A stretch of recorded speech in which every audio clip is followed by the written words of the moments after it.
Hey folks, quick one today, but an important one. So let me ask you something you've probably heard or maybe even said yourself. What is really the top priority right now? If you get a different answer depending on who you ask, that's not just a sign of confusion, that's misalignment, and it's a quiet killer of execution. So let's dig into this in some more detail.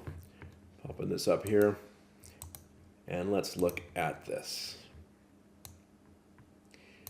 So here's what happens when teams don't agree on priorities. Firstly, people pull in different directions. Plans clash. Resources get tied up in turf wars.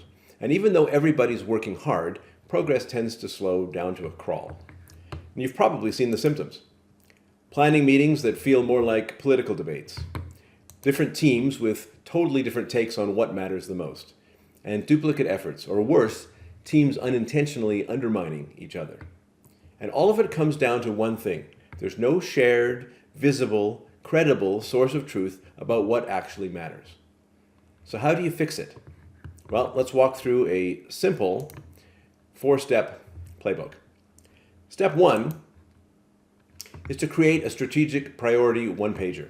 Now this sounds simple, and it is, but most teams skip it or overcomplicate it. But the one-pager should include the 3 to 5 top priorities in plain language, no buzzwords. The why behind each one, like what's at stake if we don't do this. Executive sponsors who are accountable, and a clear time frame, like by the end of Q3. So as an example, one studio I worked with, the top priorities were fix retention in core gameplay by Q3.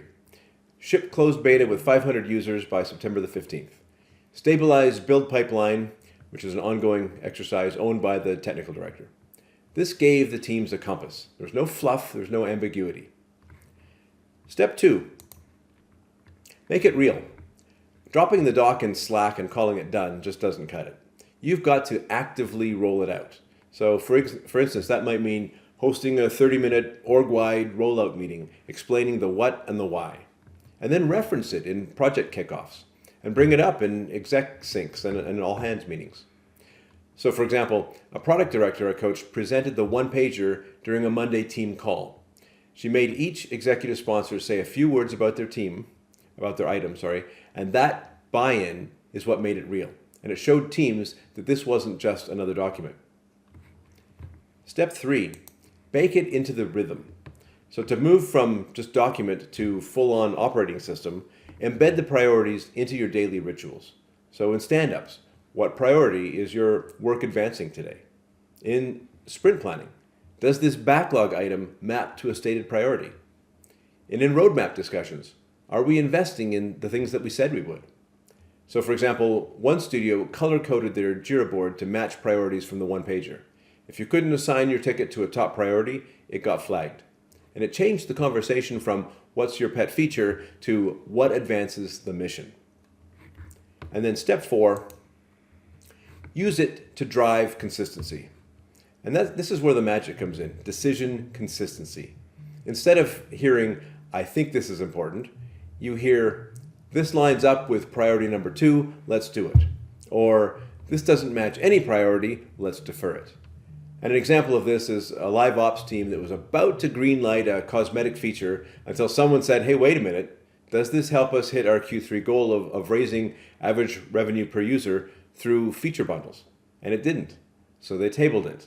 There was no debate. And that's the power of a shared strategic truth. Now, the best part of this is that over time, this stuff becomes cultural. Priorities don't live in a slide deck, they live in how people actually work. And teams trust each other more because they're aligned. Now, if this sounds like something that you're dealing with, you're not alone. We see this in fast-scaling organizations all the time. For a deeper dive on this, check out the free Survive and Thrive guide. It's linked right here in the video description. It goes into more detail on this and gives you 6 more plays that will help you deliver on time without burning out your team. And let me know if this resonated. Feel free to reach out if you want to talk through what this could look like in your org. See you next time.